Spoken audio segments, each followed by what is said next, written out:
teman-teman sekolahnya. Jadi saya juga ikut senang karena suami saya bisa reuni di sini. Tadi ada yang minta klarifikasi soal nama. Ayah saya meninggal di tahun 94. Tahun 94. Saat itu saya sudah punya anak 3, tapi ternyata saya lupa menanyakan apa arti nama Tanius itu. Jadi saya nggak bisa menjelaskan di sini apa sih arti Tanius itu gitu. Jadi itu nama belakang ayah saya, nama depan ayah saya. Ayah saya itu namanya Tanius Datuk Malintang Sati. Nah, kalau di belakangnya udah jelas ya, ini orang Padang gitu. Kalau depannya masa orang Kristen. Karena Padang itu waktu saya di sana tuh kayaknya nggak ada orang Kristen. Kalau nggak bisa dihitung 1, 2, 3. Makanya di sana 87% menang nomor 2. Menang nomor 2. Tidak terkalahkan di daerah lain. Nah, itu. Terus kemudian kenapa nama Tanius saya juga bingung apa artinya dan saya lupa nanyanya. Tapi pada saat itu nama-nama Padang tuh bukan nama-nama agama, justru Tanius, Martius, Martinez gitu. Ya, tapi apa artinya saya nggak paham. Kenapa saya pakai nama ayah saya? Saya berharap apabila perbuatan baik yang saya lakukan, beliau mendapatkan pahala dari apa yang saya lakukan, gitu.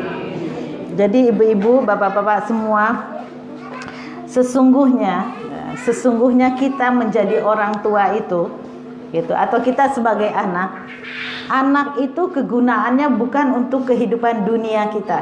Gitu. Sama sekali bukan untuk keduniaan kita. Oh, kalau kita punya anak kan kita seneng, ada yang menghibur, ada yang menemani gitu. Kalau nggak punya anak malu sama orang, ditanya-tanya gitu. Atau nanti kalau saya sudah tua, kalau nggak punya anak sama-sama siapa saya? Itu cuma ecek-ecek banget gitu. Keinginan yang sangat kecil banget atau rugi sekali kita membesarkan anak dengan susah payah, dengan jerih payah kita, tetapi hanya untuk kepentingan dunia kita.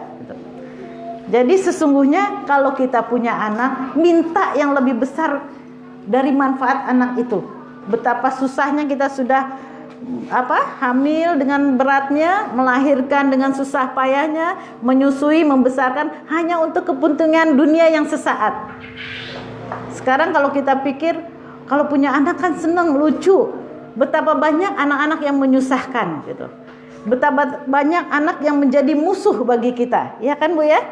Banyak yang jadi musuh buat kita. Sampai kesel. Duh, nih anak kalau boleh dibuang tak buang gitu. Ada yang seperti itu gitu. Saking keselnya, saking marahnya gitu. Maka apalagi kalau anak untuk kepentingan tua kita. Nanti kalau kita sudah tua sama siapa saya gitu. Taruhlah kita tua itu, kita sudah nggak mampu itu umur 65 tahun. Kita membutuhkan pendamping gitu. Berapa tahunkah anak bisa mendampingi kita? Paling 5 tahun sampai kita umur 70 gitu. Terus itu pun dengan rasa makan hati gitu. Minta sama anak kan lain. Kalau anak minta ke orang tua seperti miliknya sendiri, tapi kalau orang tua minta ke anak kan kayak minta gitu. Ya kalau dikasih, kalau nggak dikasih tambah sakit hati. Jadi kalau untuk kepentingan dunia kita, anak itu sama sekali rugi kita gitu. Jadi anak itu adalah untuk kepentingan akhirat kita gitu. Anak itu untuk kepentingan akhirat kita, di mana kita mungkin dengan pahala atau amal soleh yang kita bawa menghadap Allah itu belum cukup untuk menjadikan kita masuk surga gitu. Ya. Amal soleh kita mungkin belum cukup untuk memasukkan kita ke surga. Sehingga pada suatu saat ketika ditimbang amal soleh kita ternyata belum memasukkan kita ke surga, kita akan terkejut. Ya Allah, kenapa saya tiba-tiba dimasukkan ke surga? Kenapa tiba-tiba timbangan amal kebaikan saya menjadi berat? Gitu. Lalu Allah mengatakan, itu karena istighfarnya anak-anakmu di dunia. Nah itulah, kalau kita menyandarkan kepentingan anak itu untuk akhirat, maka kita tidak akan lengah dalam mendidik anak, bagaimana anak itu menjadi investasi akhirat kita. Karena sesungguhnya setiap kebaikan yang dilakukan oleh anak akan pahalanya mengalir untuk orang tuanya. Tidak akan tergelincir satu huruf dari ayat Al-Quran yang dibaca oleh anak kecuali mampir untuk orang tuanya. Ini juga pelajaran buat kita, bagi kita yang sudah orang tuanya sudah meninggal dunia. Alirkan terus kebaikan amal soleh, diniati atau tidak untuk orang tua kita, tetap orang tua kita mendapatkan pahalanya. Nah, itulah kepentingan apabila kita sandarkan anak untuk kepentingan akhirat kita, maka kita tidak akan main-main dalam mendidik anak gitu. Dari mulai tidur sampai bangun tidur lagi, bagaimana kita mengajari anak untuk menjadi dekat dengan Allah. Nah, pada kesempatan malam ini kita sebentar lagi akan kehadiran tamu agung. Kalau saya memperumpamakan itu, kita kan perempuan ya Bu ya. Ya. Di belakang anggap aja lagi ngobrol. Kalau saya memperumpamakan Ramadan itu adalah seorang laki-laki yang rupawan, soleh, terus menakjubkan gitu. Terus kemudian kayak seperti Nabi Yusuf gitu, ya, indah banget ya. Ibu tahu nggak Nabi Yusuf itu, gitu. Indahnya Nabi Yusuf sampai-sampai ketika Zulaiha memanggil teman-temannya itu, karena teman-temannya mengejek, lihat tuh majikan ada yang jatuh cinta sama budaknya, gitu. Sehingga Zulaiha geram, gitu.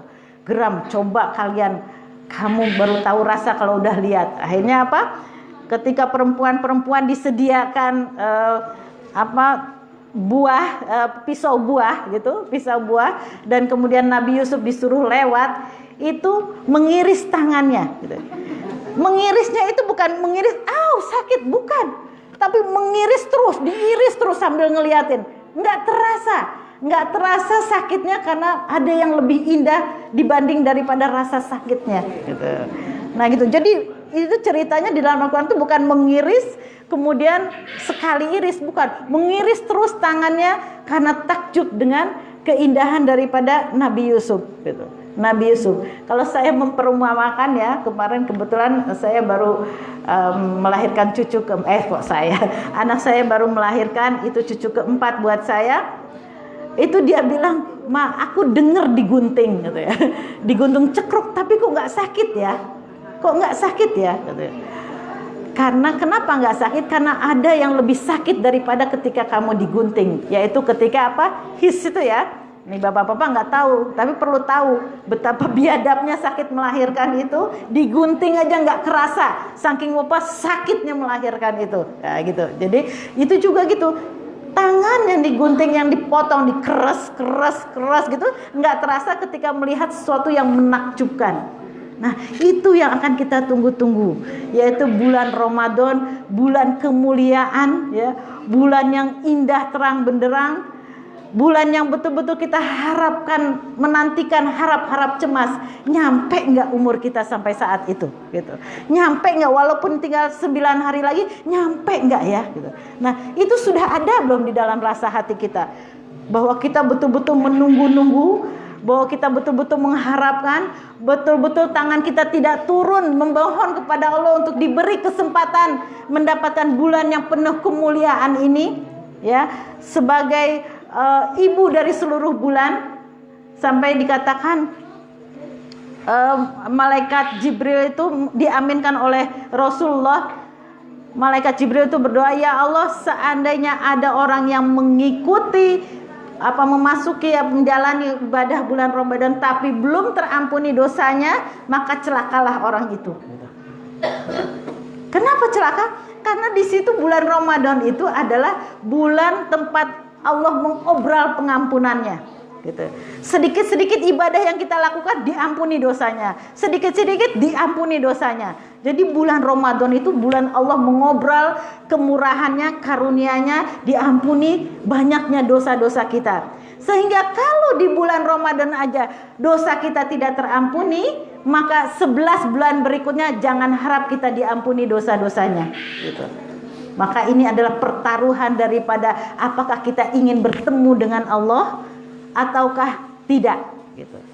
Nah, sebagai kita orang yang bersyahadat, seorang muslim di muka bumi ini, yang akan dijamu dengan deretan-deretan ibadah yang mulia, yang nilainya dikali lipatkan, maka pastilah kita sangat mengharapkan untuk bisa masuk di bulan Ramadan ini. Maka untuk supaya kita menggairahkan atau memberi semangat di dalam hidup kita, kita harus punya momen atau kita bikin sesuatu yang menjadi andalan kita. Gitu. Di bulan Ramadan itu kita mau ngapain? Gitu. Kita di bulan Ramadan itu mau ngapain? Kalau saya pernah di bulan Ramadan itu, saya beri momen yang pertama adalah bagaimana bulan Ramadan itu menjadikan kita masuk surga sekeluarga. Jadi bagaimana amalan-amalan yang Allah cintai untuk bisa kita masuk surga, ayo kita kerjakan sekeluarga. Artinya jangan sendiri-sendiri. Ibu jangan asik tadarus di masjid sementara anak malah nonton TV gitu. Supaya anak mau bangun sahur malah disetelin dangdut. Bapaknya supaya jangan kesiangan bangunnya dibiarkan nonton bola. Nah, itu bukan sekeluarga. Tapi kita sendiri tapi nanti artinya apa? Kita itu tidak bisa masuk surga sendirian gitu. Kalau masuk surga itu sekeluarga. Karena apa? Nanti di akhirat akan terjadi tarik-menarik yang dahsyat. Di mana seorang ibu akan menarik suaminya untuk masuk neraka bareng-bareng. Atau seorang anak juga akan menarik orang tuanya masuk neraka bareng-bareng. Ini bahayanya kalau kita tidak ingin masuk surga sekeluarga. Kenapa menariknya? Ya seorang istri misalnya, ketika dia sudah divonis masuk neraka, sementara suaminya yang ahli ibadah sudah akan masuk surga, dia akan protes sama Allah. Ya Allah, jangan biarkan suamiku masuk surga, karena ketika di dunia dia tidak pernah mengajak aku ibadah. Gitu juga anak, gitu. Ya Allah, jangan biarkan kedua orang tuaku masuk surga, karena dia tidak pernah mendidik aku untuk ikut ibadah dengan dia. Jadi mutlak kalau masuk surga itu sekeluarga, semua baik semua gitu. Nah, maka jadikanlah momen ini, kalau tahun ini saya ingin bikin momen bahwa bulan puasa ini adalah bulan taubat sekeluarga. Kita flashback sampai dengan setahun sebelumnya, betapa banyak gesekan-gesekan di dalam keluarga, di mana ada banyak sekali mungkin pertengkaran antara kakak dan adik, anak dengan orang tuanya, sehingga ini kita momen supaya bertaubat kita bersama-sama sekeluarga. Tapi ada lagi momen yang paling baik daripada itu, yaitu adalah jadikan bulan puasa ini momen untuk mengenal Allah atau mengakrabkan diri dengan Allah. Sebelum itu kita harus persiapkan. Pokoknya aku kalau dikasih Ramadan, aku ingin lebih mendekatkan diri kepada Allah, ingin mengenal Allah, ingin menggantungkan seluruh apapun kepada Allah, dan akan melibatkan Allah dalam segala persoalanku. Gitu. Nah, ini indah banget karena selama ini kita sering lupa sama Allah. Gitu. Sering lupa ketika kita bergunjing sama teman, ada gak Allah di situ? Ada. Allah tuh tidak pernah beranjak daripada kita. Ma wada'aka rabbuka wa maqala. Allah tidak pernah meninggalkan kita dan tidak pernah membenci kita walaupun kita sedang bermaksiat dengan Allah. Gitu. Bergunjing itu hal yang sangat busuk, tetapi Allah tetap tidak meninggalkan kita, menunggu kapan kita akan sadarnya. Gitu. Demikianlah cinta Allah kepada kita. Dan maka itu ketika kita punya keinginan untuk mengakrabkan diri kepada Allah, untuk mengenal Allah, maka kita akan menghilangkan apapun yang Allah tidak suka. Gitu. Apapun yang Allah tidak suka akan kita tinggalkan, dan apapun yang akan Allah suka, yang Allah sukai, yang Allah cintai, maka kita akan berburu untuknya. Gitu. Akan berburu untuknya. Misalnya apa? Sebaik-baik kita puasa kita lakukan. Tidak boleh bergunjing, tidak akan bergunjing. Tidak harus banyak memberi sedekah, maka apa yang ada kita berikan. Harus memberi makan. Orang berbuka itu pahalanya bagus banget, banyak banget, sama dengan pahala puasa dia untuk kita, walaupun tidak mengurangi pahala dia, maka kita sebanyak-banyaknya kita bisa memberikan makanan berbuka.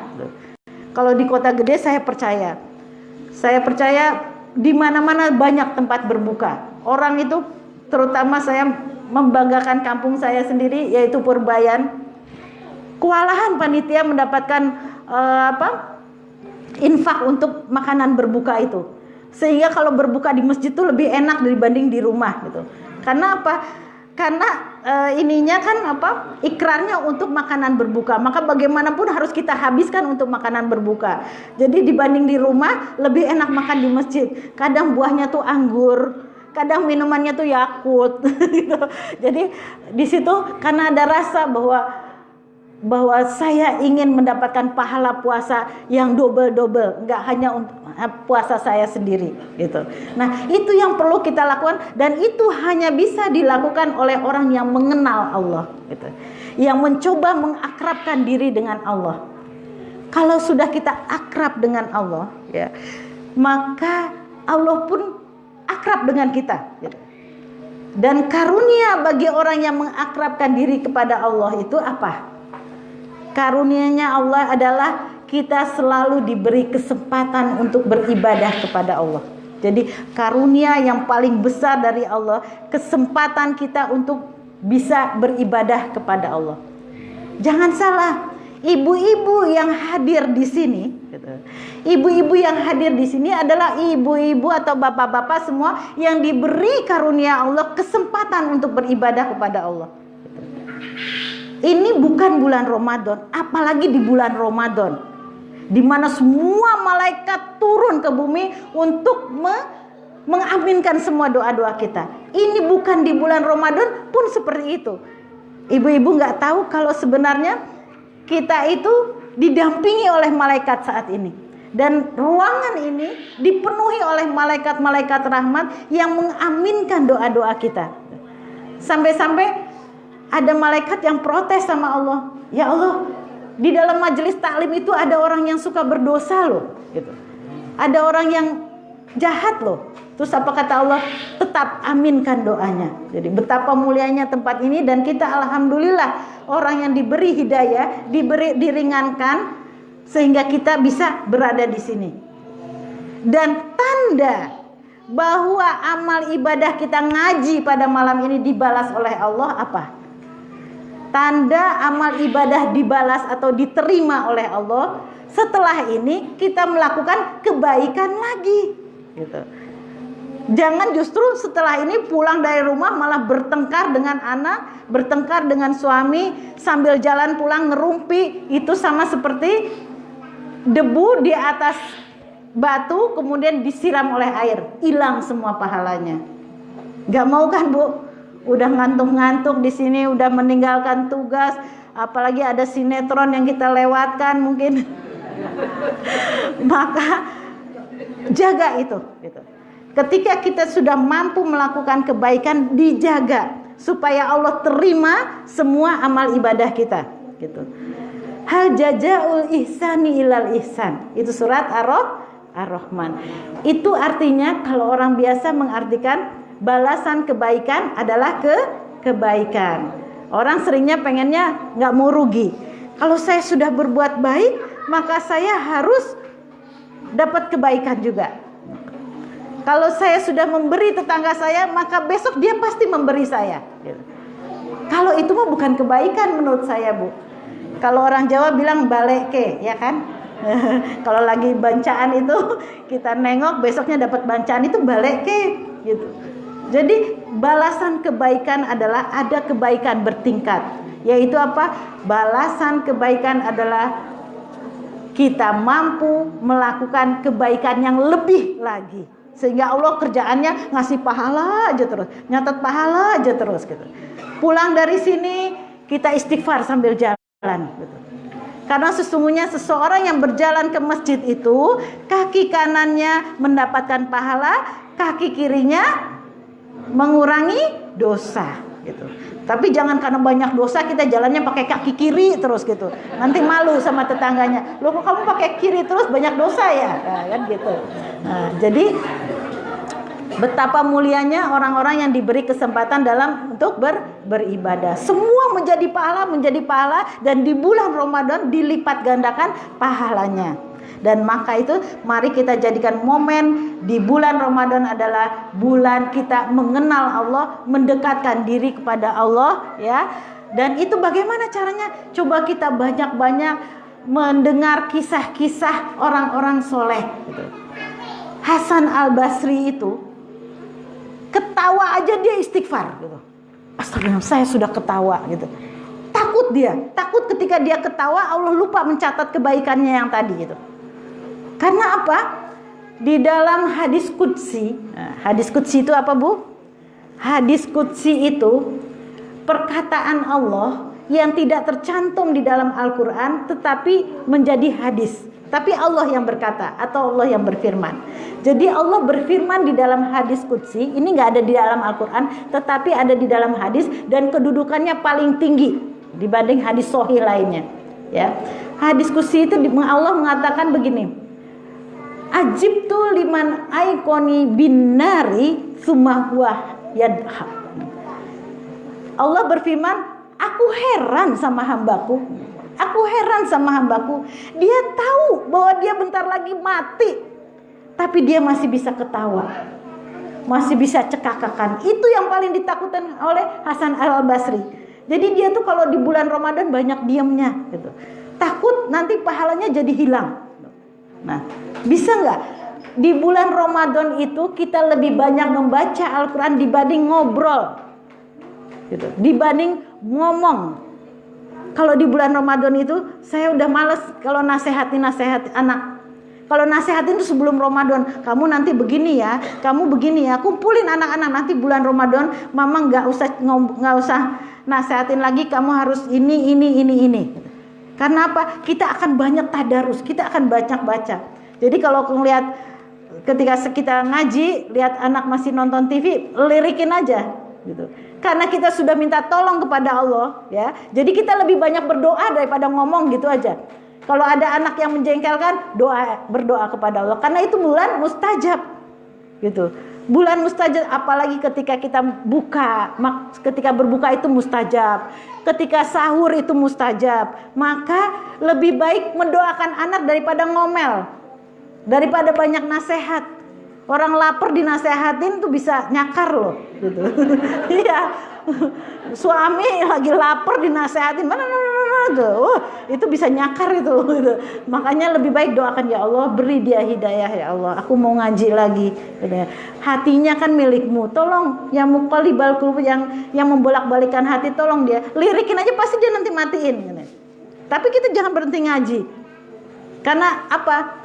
Dia juga akan lihat, oh mamaku ngaji. Tapi kita juga nonton, sama-sama nonton, lirik-lirikan kan. Akhirnya lirik-lirikan. Nah, itu bukan seperti itu. Jadi bagaimana kita membawa keluarga kita untuk lebih mengakrabkan diri kepada Allah Subhanahu wa Ta'ala. Karena apapun sesungguhnya manusia itu adalah sama-sama lemahnya. Manusia itu sama-sama tidak berdayanya. Kemana kita mau bergantung? Sama suami. Suami nanti juga dia kalau lagi bisul aja udah nggak bisa dia kerja gitu. Udah duduk susah, udah berarti kan dia juga lemah gitu. Nggak ada kita bisa bergantung kecuali kepada Allah Subhanahu wa Ta'ala. Kita bergantung kepada otak. Oh, karena anak saya mah cerdas, udah pokoknya saya ikut anak lah gitu. Anak saya cerdas, anak saya pintar segala macam gitu. Itu dia kalau jatuh geger otak udah nggak bisa mikir. Saya pun dulu pernah sakit gitu, yang mana ketika saya sudah mulai mau ceramah nggak bisa keluar suaranya gitu. Begitu mudahnya Allah mencabut sesuatu yang kita gantungkan gitu. Saya bergantung sama suara bisa ceramah, ternyata suara saya tidak keluar. Mungkin nggak itu, Bu? Mungkin gitu. Akhirnya apa? Cuma keluar aja air mata saya gitu. Suami saya, ini kenapa kok nggak mulai gitu. Saya bilang saya nggak bisa ngomong gitu pakai tulisan, akhirnya digantikan. Alhamdulillah ada yang gantiin gitu. Nah, artinya apa? Betapa kita tidak bisa bergantung dengan apa yang Allah berikan kepada kita. Karena apa yang Allah berikan itu hanya sedikit dan hanya seizinnya. Apapun gitu. Sekarang ibu-ibu kira-kira mau nggak dapat gaji 20 juta sebulan? Kira-kira makmur nggak ibu-ibu dapat gaji 20 juta sebulan? Gimana kalau ibu dapat gaji 20 juta sebulan tapi dikasih penyakit yang pengeluarannya 22 juta? Artinya apa? Bukan uang pula untuk kita bergantung, gitu. Bukan uang pula. Jabatan sekarang, wah enak sekali ya kalau jadi anggota DPR, wah enak sekali ya jadi menteri. Coba sekarang, kira-kira enak nggak Bu? Jadi anggota DPR yang lagi dimarah-marahin rakyatnya, disumpah-sumpahin, gitu. Jadi pejabat yang lagi dimarah-marahin, lagi disumpah-sumpahin. Itu doa-doa orang sejagat ini, gitu. Doa orang-orang se-Indonesia ini makbul bagi Allah. Ngeri nggak? Ngeri, gitu. Makanya sebaik-baik manusia adalah yang bergantung kepada Allah, ikhlas dengan apa yang Allah berikan kepada kita. Itu yang paling indah, gitu. Itu yang akan mengantarkan kita ke dalam surganya Allah, adalah ikhlas atas ketetapannya Allah. Bahagia aja. Ada kok yang punya suaminya juga ganteng, kaya, tapi tiap malam nangis aja. Makan hati. Ada nggak yang tidur di kasur empuk gitu, tapi bentar-bentar ngelap air matanya gitu. Karena apa? Suaminya selingkuh, kan gitu kan? Itu artinya apa? Nggak bisa kita bahagia dengan apa yang sama-sama nebeng di muka bumi ini gitu. Tetapi kalau kita bergantung kepada Allah, maka Allah akan mencukupkan. Wa may yatawakkal 'ala Allah fa huwa hasbuh. Barang siapa yang bertawakal kepada Allah, Allah akan mencukupkan, gitu. Saya punya asisten di rumah. Itu dia bilang, kok bisa bilang gini. Dia suaminya sudah meninggal. Anaknya 3. Dia bilang, "Alah Bu, saya tuh kayaknya lebih makmur ketika udah gak ada suami." Katanya gitu. Setelah suami saya meninggal, saya malah lebih makmur. Banyak orang yang ngasih karena jatah anak yatim. Waktu sama suami saya kurang terus, gitu. Artinya apa? Ternyata bukan suami sebagai sandaran hidup kita, gitu. Bukan juga suami, tetapi Allah. Kembali lagi, kembalikan semua apapun masalah kita kepada Allah, libatkan kepada Allah. Coba belajar kalau ngasih anak, gitu. Kalau ngasih anak, misalnya, "Mah, aku pengen ini," gitu. Kamu berdoa dulu sama Allah. Mama itu gak punya apa-apa kecuali yang Allah berikan. Juga mama gak bisa memberikan kecuali yang sudah Allah izinkan, gitu. Belajar mengajak anak kita untuk selalu meminta kepada Allah, gitu. Ya, kamu sudah berdoa belum? Kamu sudah sholat sunat belum? Ya, ajarin seperti itu. Kalau zaman dulu anak-anak saya masih kecil, kalau minta sesuatu mesti saya suruh hafalkan surat Ad-Duha, hafalkan surat ini, surat ini. Jadi kalau dia, "Mah, aku mau ini," ngomongnya cepat. "Mah, aku pengen bola, aku ngapalin surat apa?" Gitu. Jadi karena sudah hafal kelakuan saya, dia langsung, "Aku ngapalin surat apa?" Nah, gitu. Jadi itu artinya apa? Mengenalkan kepada anak bahwa satu-satunya pencipta, satu-satunya yang kamu harapkan, satu-satunya tempat bersandar adalah Allah Subhanahu wa taala, gitu. Kira-kira nanti bulan Ramadan ini bisa nggak seperti itu? Kalau kita sudah melepaskan diri, bergantung kepada Allah, ya, bahwa kita akan mengenal Allah yang maha membalas atas segala apa-apa yang kita lakukan, kita akan punya semangat dalam beribadah itu. Bukan hanya mendapatkan lapar dan dahaga, pokoknya sahur, terus kemudian puasa, tidur, kemudian malam buka puasa, udah gitu. Kalau cuma gitu-gitu aja, kita hanya akan mendapatkan lapar dan dahaga. Belum lagi kegiatan-kegiatan yang Allah tidak suka. Misalnya kita lebih sibuk mikirin baju, lebih sibuk memikirkan suami orang, gitu ya. Maksudnya gini loh, itu ibu bapak si Anu kan kawin lagi ya, itu namanya mikirin suami orang. Atau mikirin siapa ya, saya nggak kenal artis ya. Saya kenalnya cuma Saiful Jamil gitu. Dewi Persik gitu. Nah, itu maka puasa kita sia-sia. Tetapi ketika kita punya momen bahwa kita ingin mengenal Allah, gitu, mengenal Allah, mengakrabkan diri dengan Allah, kita akan takut dengan waktu yang terbuang, gitu. Maka yang kita lakukan untuk Al-Quran firman Allah itu bukan hanya membaca, tetapi juga mencoba menghafalkan, mencoba menerjemahkan, mencoba mentadaburinya, mencoba mengamalkannya. Terus Al-Quran aja yang jadi pegangan. Kemana-mana kita pegang Al-Quran. Al-Quran itu kalau sudah jadi sahabat kita, gitu. Kalau sudah jadi sahabat kita, maka dikatakan, kalau kamu mau tahu seberapa bahagianya kamu, gitu, adalah seberapa banyak kamu bergaul dengan Al-Quran. Coba jangan dilepaskan Al-Quran, kemana aja dibawa. Kalau mau mulai menghafal, saya kalau menghafal Al-Quran itu tidak bawa Al-Qurannya, nanti gampang rusak. Difotokopi Qurannya, satu halaman yang kita baca, fotokopinya jangan satu halaman itu kita fotokopi 10. Dekat tempat tidur ada, di meja tamu ada, di dapur ada, di tas kita ada, semua tas kita 3 ada, 3-3-nya satu halaman itu. Baru itu namanya niat menghafal. Kalau satu pas ketinggalan udah kita nggak menghafal gitu. Tetapi kalau ada 10, tas ini bawa, ngelihat lagi, hafalin lagi, ngelihat ini, hafalin lagi gitu.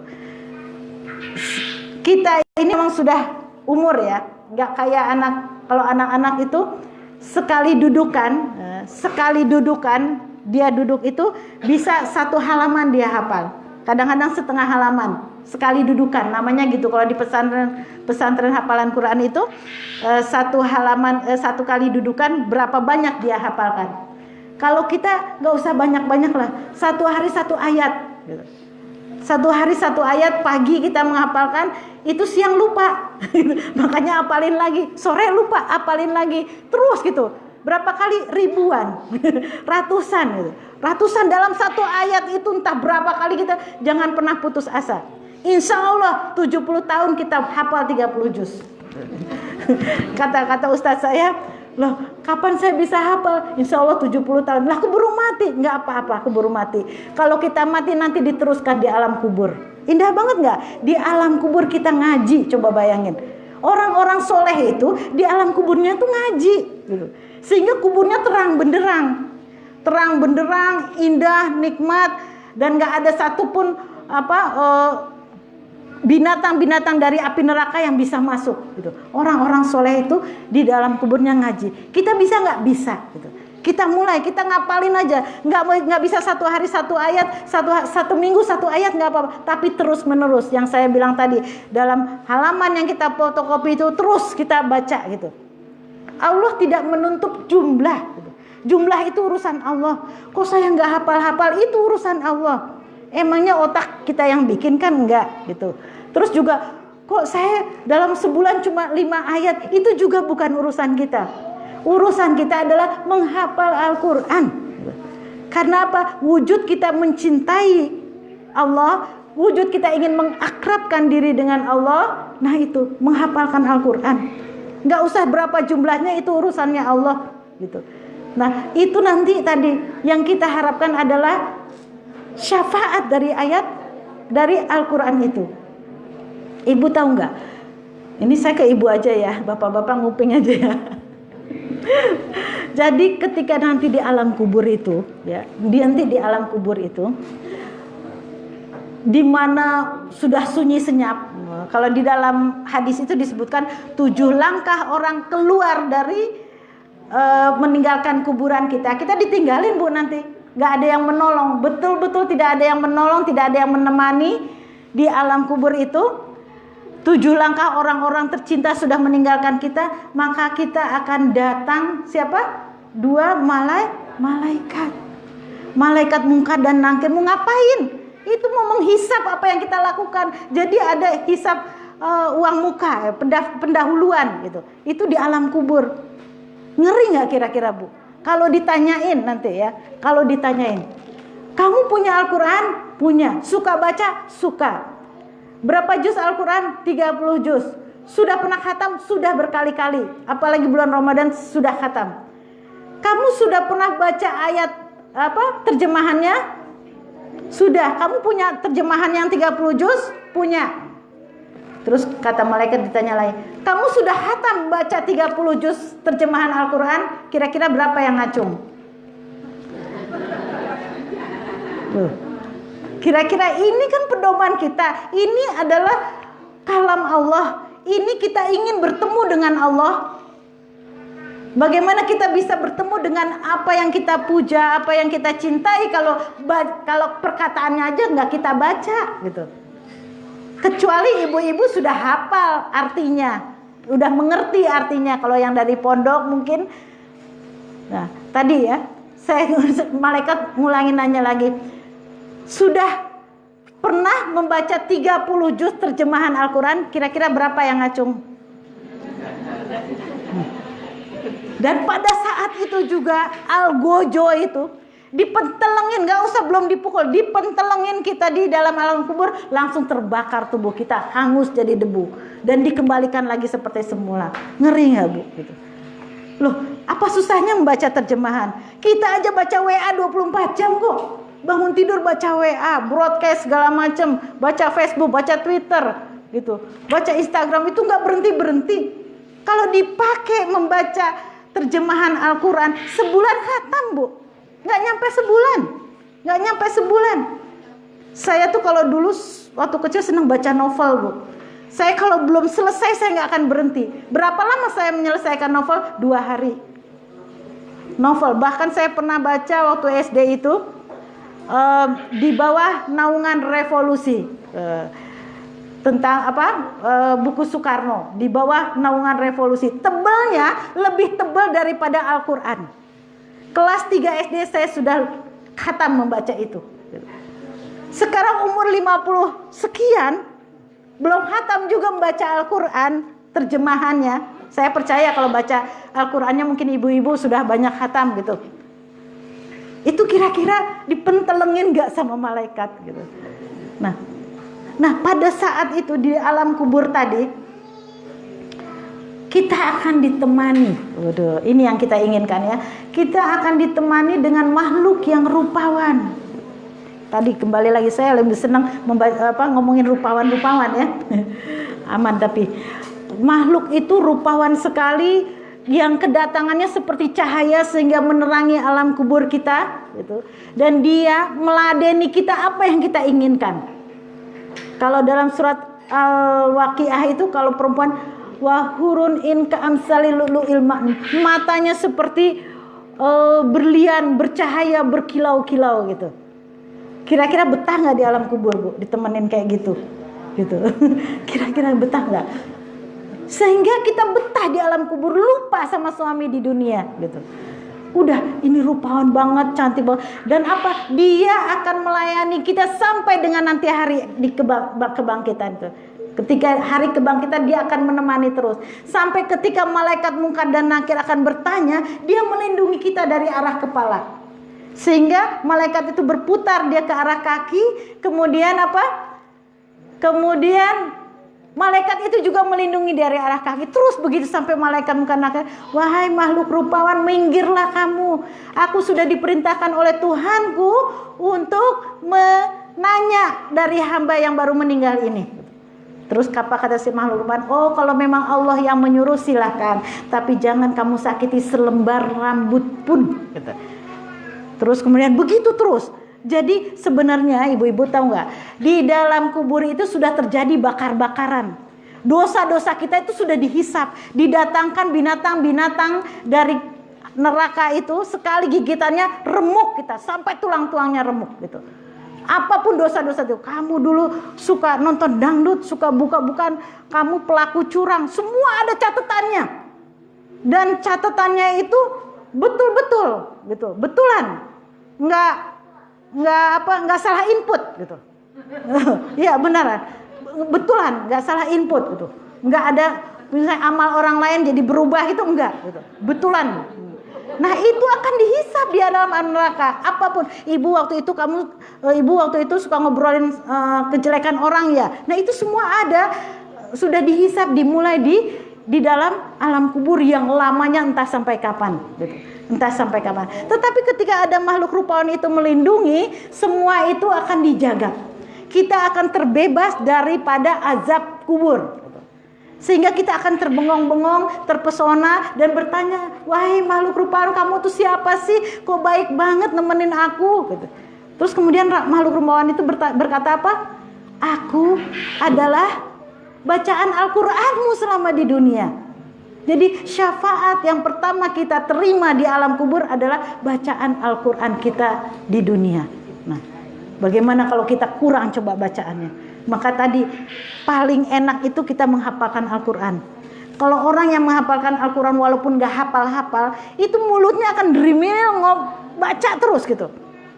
Karena harusnya sambil masak ngulangin lagi, sambil masak karena nanti di dapur udah dipasang kan. Oh gitu. Sambil ngapain pun, sambil naik motor ngulangin hafalan sambil apa, enak Bu. Ketika kita sakit, kita sudah tidak sanggup lagi megang Al-Quran, baca Al-Quran, di setelin aja udah enak ngikutin apa yang dibacakan. Apalagi orang yang hafal Al-Quran, saya bayangin kalau ke Masjidil Haram gitu, di bulan puasa, sebulan penuh itu bacaan Al-Qurannya itu 30 juz. Kalau yang hafal Al-Quran tuh enak banget dia. Nggak terasa satu juz berdiri itu nggak terasa karena dia hafal dan bacaannya bagus, tinggal ngikutin daripada imam. Nah itu tadi keunggulannya, dan itu akan menjadi syafaat kita di alam kubur. Kembali lagi kita perhatikan bagaimana seorang soleh, jadi orang yang tidak akan bersatu antara hak dan batil gitu. Jadi kalau kita banyak dosa, makanya sebelum bulan puasa ini kita betul-betul kita serahkan semua dosa-dosa kepada Allah. Mohon ampun ya Allah, aku serahkan ini dosa aku seberat ini, mohon diampuni, aku pengen beribadah dengan baik gitu. Kalau kita nggak minta ampun Bu, kita pasti males ibadahnya, seadanya aja. Ngaji juga pengen cepet selesai, berangkat pengajian ini banyak alasannya gitu, terawih apalagi, punya anak segala macam gitu. Tetapi ketika kita dosa-dosa kita sudah diampuni, ditanggung sama Allah, karena dengan permohonan ampun kita akan menjadi semangat. Karena apa? Dosa itu akan menghalangi kita dalam beribadah kepada Allah. Maksiat itu akan menghalangi kita dalam beribadah kepada Allah. Kenapa kita tidak suku-suku? Pasti periksa aja, pasti banyak dosa yang kita lakukan pada hari ini. Nah, Ibnu Sirin itu saking dia memisah-misahkan, takut sekali kemasukan dosa gitu. Ya, dia seorang ulama tabi'in. Dia dulu adalah budaknya Malik bin Anas. Ibnu Sirin itu pada suatu hari dia ngambil minyak wangi kulaan gitu ya, belum dibayar, 1 drum penuh. Tiba-tiba di dalam drum itu ada tikus mati gitu. Ibnu Sirin bisa aja menghilangkan tikusnya, kemudian dia kembalikan kepada yang punya gitu, dia nggak sanggup menjualkan atau apa, tapi dia takut ini tikus sudah bikin najis. Kalau orang dijual kemudian orang make pasti akan terkena najis. Akhirnya sama Ibnu Sirin diapain? Dibuang itu minyak wangi yang mahal itu, dan sangat mahal, padahal uangnya masih hutang gitu. Pada suatu hari di lain kesempatan ada orang yang beli. Nih, ada orang yang beli, dia bilang uangnya kelebihan 2 dirham. 2 dirham tuh murah banget, sedangkan minyak wangi itu berdinar-dinar. 2 dirham. Ibnu Sirin nggak mau. Enggak, kamu nggak kelebihan, udah pas itu. Kelebihan. Terus kata orang tuh, maukah hai Ibnu Sirin kamu bersumpah demi Allah bahwa uang saya memang pas? Kemudian Ibnu Sirin bersumpah, saya bersumpah uangmu pas. Orang itu bingung, wahai Ibnu Sirin, kemarin dinar-dinar kamu buang begitu saja minyak wangi. Sekarang demi 2 dirham kamu mau bersumpah. Kamu tuh siapa sih? Ngapain sih? Apa kata Ibnu Sirin? Kalau aku mengikuti keinginanmu, padahal kamu memang uangmu sudah pas, maka aku takut membantu kamu disiksa oleh Allah gitu. Aku takut kamu disiksa oleh Allah karena uang dirham itu. Jadi dia juga takut orang itu disiksa oleh Allah. Jadi Ibu ya, kalau ada penjual dan pembeli, maka omongan penjual itu yang dipegang gitu. Kata si pembeli misalnya Elian, kamu ini udah bayar belum? Maka omongan penjual itu yang harus dipegang. Nah kemudian akhirnya apa? Dari minyak wangi yang ditumpahkan itu, kemudian Ibnu Sirin tidak bisa membayar uangnya, akhirnya Ibnu Sirin dipenjara. Dipenjara dengan sangat lama, dan ketika di penjara itu dia begitu santun, begitu khusyuk beribadah, sampai sipir penjara itu kasihan. Wahai Ibnu Sirin, kalau malam kamu pulang deh, kalau pagi kesini lagi, kasihan kamu nanti badanmu sakit. Apa kata Ibnu Sirin? Tuh ini pejabat atau manusia yang tidak ingin menyusahkan orang. Dia bilang gini, jangan, aku tidak mau melakukannya, nanti kamu yang dihukum oleh Allah. Dipikirkan hukuman orang untuk Allah. Makanya apa yang terjadi di negara ini mungkin gitu. Kenapa kita harus berkoar-koar, hilangkan kecurangan? Itu supaya apa? Supaya jangan sampai orang yang curang itu dihukum oleh Allah. Maka kita harus bantu membongkar kecurangan itu. Kita harus bantu membongkar kecurangan itu dengan apa yang kita bisa. Ibnu Sirin juga itu, enggak, nanti kamu disiksa sama Allah hanya gara-gara ingin menyuruh kasihan terhadap saya.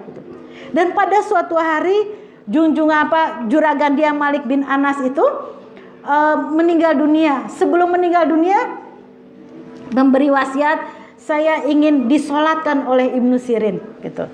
Terus kemudian apa, Ibnu Sirin disampaikanlah kepada dia, wahai Ibnu Sirin, kamu diminta untuk menyolatkan Malik bin Anas gitu. Dan kami dari penjara sudah mengizinkan kamu. Apa kata Ibnu Sirin? Yang memenjarakan saya adalah orang yang saya hutangi. Kalau dia tidak izinkan, saya tidak mau.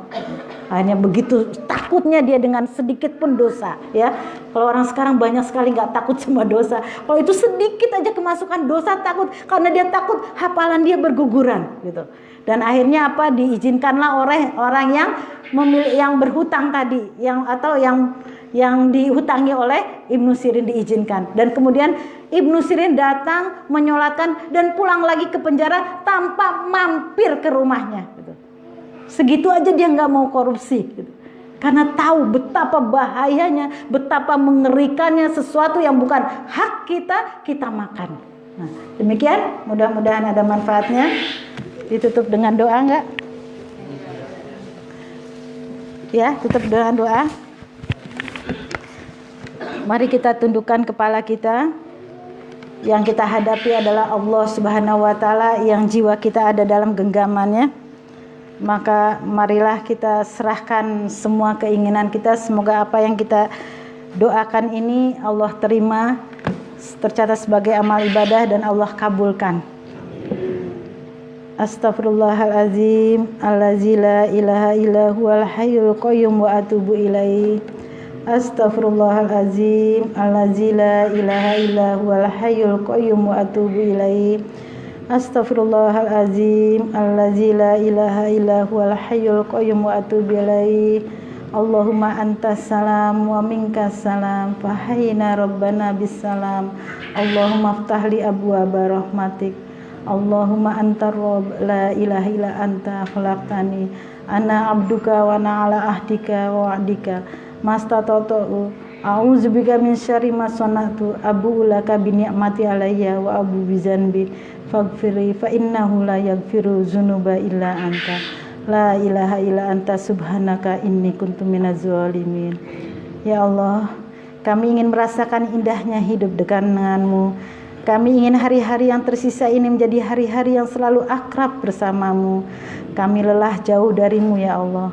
Kami tidak ingin terpuruk dan terhina karena tenggelam dalam kesesatan. Berikan pada kami kemudahan untuk mengenalmu ya Allah. Berikan pada kami jalan untuk mendekatkan kepadamu. Jadikan kami orang-orang yang selalu merasakan kehangatan kasih sayangmu.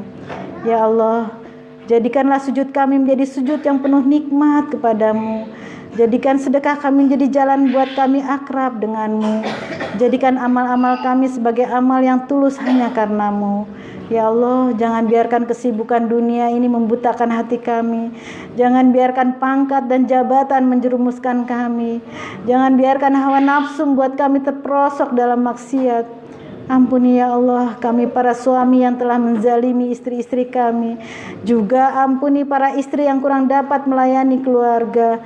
Ampuni jikalau kami salah mendidik keluarga dan anak-anak kami.